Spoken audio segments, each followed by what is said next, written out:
현대 글로벌 서비스의 박진모 선임 연구원님께서 준비해 주셨습니다.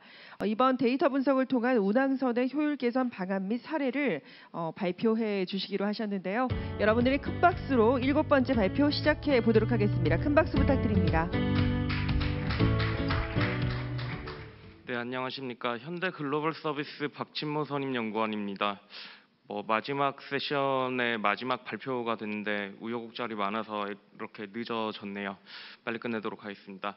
저는 오늘 데이터 분석을 통한 EEXI 및 운항선 효율 개선 방안 및 사례라는 제목으로 발표를 드리고자 합니다.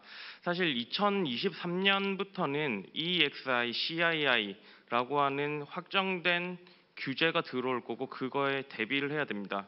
사실 데이터나 아니면 디지털화된 솔루션 자체가 뭔가 큰 역할을 할 수는 없습니다. 하지만 여러 솔루션들의 MSG적인 역할을 해서 좀 더 효율적인 운용 또는 효율적인 솔루션 적용이 가능하다라는 걸 말씀드리고자 합니다. 네, 발표 목차입니다. 저희 현대 글로벌 서비스에서 EXI 솔루션 적용을 위해서 업무를 수행하는 워크플로우를 소개드리고 이제 요거를 통해서 데이터 분석을 하는 사례를 말씀드리고자 합니다. 그리고 이제 EEXI 규제를 통과하고 나서는 CII라는 규제를 저희가 대응을 해야 됩니다. 그러기 위해서 저희가 제공하는 스마트십 솔루션에 대한 간략한 설명을 드리고 발표를 마치고자 합니다. 네, 이게 2023년에 이제 EEXI가 들어올 건데요. 이제 아까 많은 분들께서 여러 솔루션들을 말씀해 주셨습니다. 그럼에도 불구하고 대부분의 선주사들에서는 EPL이나 샤폴리를 거의 무조건 적용을 할 예정입니다. 왜냐하면 이게 많이 싸니까요. 근데 만약에 어떤 선박이 거친 바다를 많이 항해하는 선박이거나 아니면은 차터 스피드가 충분히 높은 선박이라 가지고 특정 성능을 유지를 해야 되는데 EEXI를 지키기 위해서 파워를 무작정 많이 내리게 되면 어떻게 될까요? 아마 선원들은 EPL이나 샤폴리를 해제하고 그거에 대한 대응 자료를 만들기 위해서 엄청나게 바쁘고 많은 시간을 쏟아야 될 겁니다. 그렇기 때문에 저희는 이 규제와 실제 사이의 괴리를 간극을 극복하기 위해서 데이터 분석이라는 하나의 스텝을 두었습니다. 그러기 위해서 저희는 이제 데이터를 수집하고 현재 선박의 상태를 분석을 하고 그리고 어떤 솔루션이 적용 가능한지를 보고 그리고 맨 마지막으로 스마트 오퍼레이션을 도와줌으로써 이 모든 EEXI와 CII에 대응을 하고자 하는 솔루션을 제공을 해드리고 있습니다. 아까 말씀드린 것들을 도식화했습니다. 저희가 맨 처음에는 데이터를 수집을 하고 그리고 현재 그 선박이 어떤 항로를 운항하는지 그리고 그 항로에서 긴 기간 동안 어떤 해상 환경을 맞이했는지 등을 분석을 해서 실제 현재 선박의 성능을 분석을 합니다.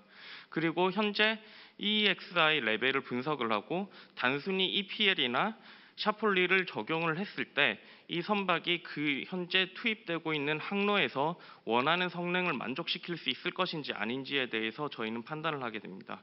그리고 만약 그것이 불만족하게 되면은 현대 글로벌 서비스에 EEXI 다른 솔루션을 적용을 할 수 있도록 분석을 하고 실제 적용이 되면은 저희의 스마트십 솔루션을 이용해서 선주들이 CII에 충분히 대응할 수 있도록 그런 식의 도움을 주는 워크플로우를 저희는 제안을 하고 있습니다.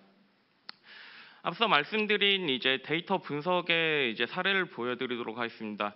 요거는 이제 저희가 2008년에 현대중공업에서 인도한 VLCC의 1년간 운항 루트입니다.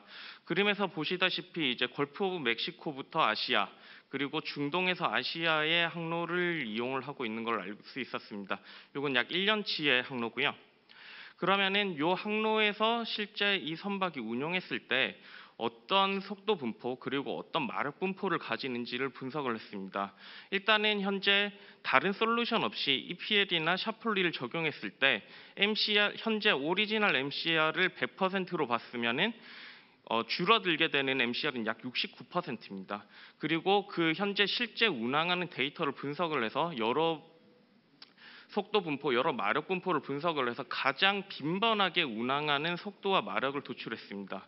그렇게 했더니 레이든이랑 발라스트 컨디션에서 약 14.7노트, 16.3노트 정도의 속도로 가장 많이 운항한다는 것을 알 수 있었습니다. 그런데 이 배가 약 14.5노트 정도가 되면은 이 항로에서 이제 줄어든 MCR을 거의 넘어가는 그런 현상을 저희가 발견했습니다. 그러면은 이 배가 14.5노트나 아니면 14노트 언저리의 차터 파티 스피드가 계약이 되어 있다면은 단순하게 샤플리나 EPL 그것만으로는 충분하지 않다라는 결론을 도출할 수 있습니다. 네, 그래서 저희가 뭐 좀 이런 문제를 좀 더 확대시켜 봤습니다. 요거는 저희가 현대 글로벌 서비스에서 보유하고 있는 충분히 많은 데이터를 이용을 해가지고 총 100여 척의 COT, 그러니까 유조선의 데이터를 분석을 했습니다. 유조선의 데이터를 분석을 했더니 이제 약 한 13개 정도의 대표 항로로 분류가 될 수 있었고요. 요거는 걸프 오브 멕시코에서 아시아 항로를 띠는 선박의 이제 해상 환경 그리고 루트를 보여드리고 있습니다. 좌하단에 보시면은 요게 이제 뷰포트 넘버, 윈드 스피드와 웨이브 하이트에 대한 분포를 보여주고 있습니다. 그리고 오른쪽의 표에는 현대중공업 그룹에서 인도한 주요 이제 대표 선종이죠. 그러니까 COT를 기준으로 해서 이 배가 단순히 EPL이나 샤폴리를 적용을 했을 때 마력이 얼마 정도 줄어들게 되고, 그리고 요 항로에서 실제 특정 환경을 맞이했을 때 요 이제 줄어든 MCR을 넘어설지 안 넘어설지 요것들을 분석을 했습니다. 가장 오른쪽 열을 보시면 2013년에 지어진 이제 VLCC입니다. VLCC가 약 14노트 정도가 되면은 이제 우하단에 3이라고 써져 있는 숫자가 보일 건데요. 이 3이라는 숫자는 약 14노트라는 속도를 유지하기 위해서는 현재 EPL이나 샤플리로 줄어든 파워 대비 3% 정도의 파워가 더 필요하다는 소리가 됩니다. 그러면은 이 배는 약 14노트 정도가 되면은 뭐 3% 정도의 추가적인 성능 개선이 필요하다라는 결론을 도출할 수가 있습니다. 이런 식으로 저희가 이제 다른 이제 중동 아시아 항로도 분석을 해봤습니다. 뭐 당연히 아시다시피 이제 중동에서 아시아 항로는 걸프 오브 멕시코 대비 좀 더 마일드한 환경을 좀 가질 것이라고 예상을 할 수 있습니다. 그렇게 해서 실제로 저희가 분석을 해봤더니 조금 더 적은 양의 성능 개선이 필요하다라는 결론을 도출할 수가 있었습니다. 그러면은 이런 식으로 해서 EEXI를 극복을 했습니다. 그러면은 이제 다시 CII를 대응을 해야 됩니다, 선주는. 그래서 저희가 제안을 하는 거는 이제 스마트십 솔루션을 통해서 운항에서 효율을 극대화시키자라는 제안을 할 수가 있습니다. 그러기 위해서는 저희는 현대 글로벌 서비스에서는 ISS라는 스마트십 솔루션이 있는데요.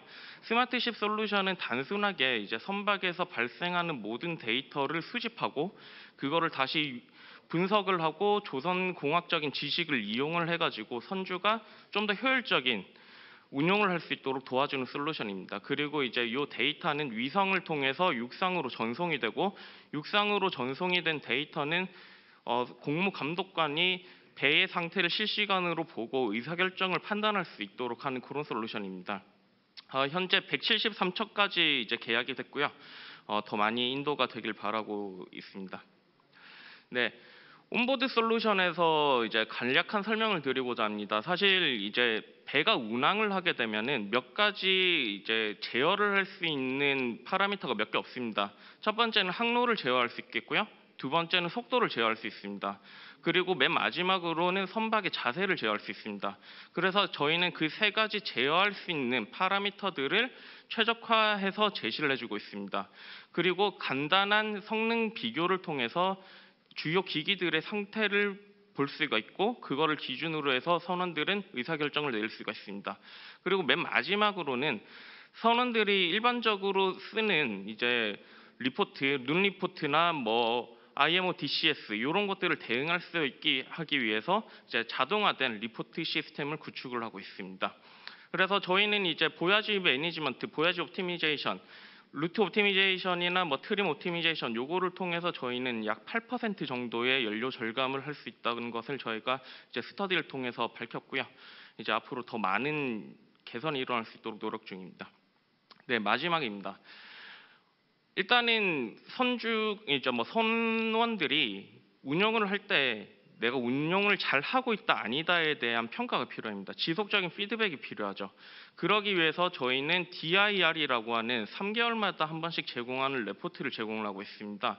첫 번째는 이제 현재 선박의 상태를 분석을 하고, 그리고 지난 항해를 분석을 해서 어느 정도 더 아낄 수 있었는데 못했다라는 그런 포텐셜 세이빙 포인트를 제공합니다. 그거를 본 선원이나 이제 감독관들은 어떻게 앞으로 더 잘해 나갈 수 있는지 그런 것들을 판단을 할 수가 있습니다. 그리고 이제 또 다른 것들은 헐 파울링이나 뭐 머시너리 퍼포먼스, 그리고 FOC 테이블, 이런 이제 주요 지표들을 통해서 선사에서 선박을 운영할 때 최적화할 수 있는 그런 의사결정 지표로 삼을 수 있도록 저희는 이런 레포트를 제공했습니다.